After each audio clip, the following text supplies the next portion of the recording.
Let's give the organizers a huge round of applause.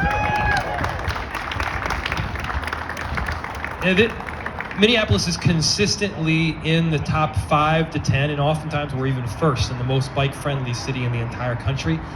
We've made great progress. You know, that doesn't mean our work is done.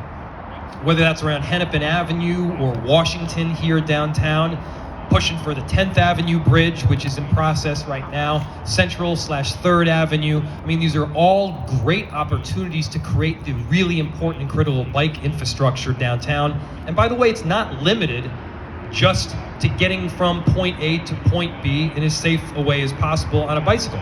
It's also being able to park your bike once you're there. It's making sure that we've got adequate storage locations. It's making sure that people feel comfortable leaving their bike and that it'll be there when they return at the end of the day.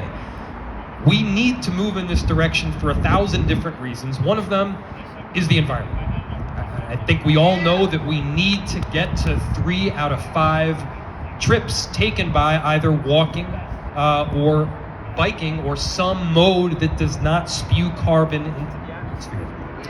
That's got to be critical. Second, I'm a big believer in biking for the social aspect as well. It is a totally different dynamic. When you pull up next to someone at an intersection at a stoplight or a stop sign on a bicycle, and you look them in the eye and you say something to them, and maybe they actually respond back to you.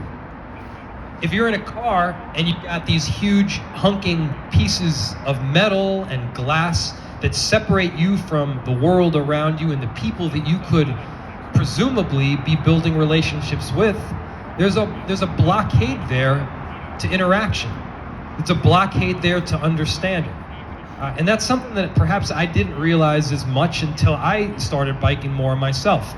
Now, back in, I want to say 2014 or so, 2014, 2015, I myself made the transition to a majority of my trips being via bicycle or walking, and specifically to work.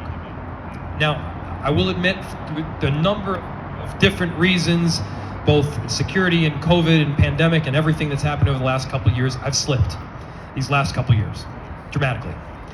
But we want to get back into that again. And this is not about me, this is about our whole city, because we all benefit. We all benefit when we have that really critical interaction. So we have a number of really beautiful projects that are on the way. As we rebuild our city, as we built out our transportation system, we want to make sure we're also doing it with a mind for biking, and not just those that have the most skill and experience. People who are perhaps learning for the first time. Frida just got her first tricycle. She can't quite reach the pedals on the thing yet, but I swear to God she's on it every single day. We want people who are older to feel comfortable biking and not with the concern that they're going to get hit by a car. We want people to feel safe and loved and comfortable regardless of where they are, including downtown. And so there's a whole lot of work to do until we get there. I think there's a lot to celebrate in terms of the strides that we've taken. Again, a big thank you to everyone that has had any part in this.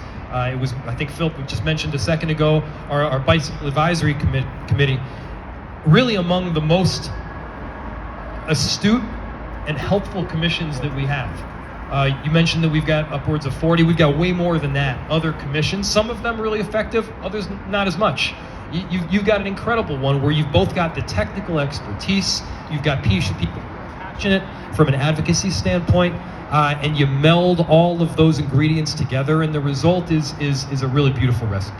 It's a recipe for success. So thank you so much, everyone. Our Streets, everyone. I'm looking at the organizations that have helped put this on.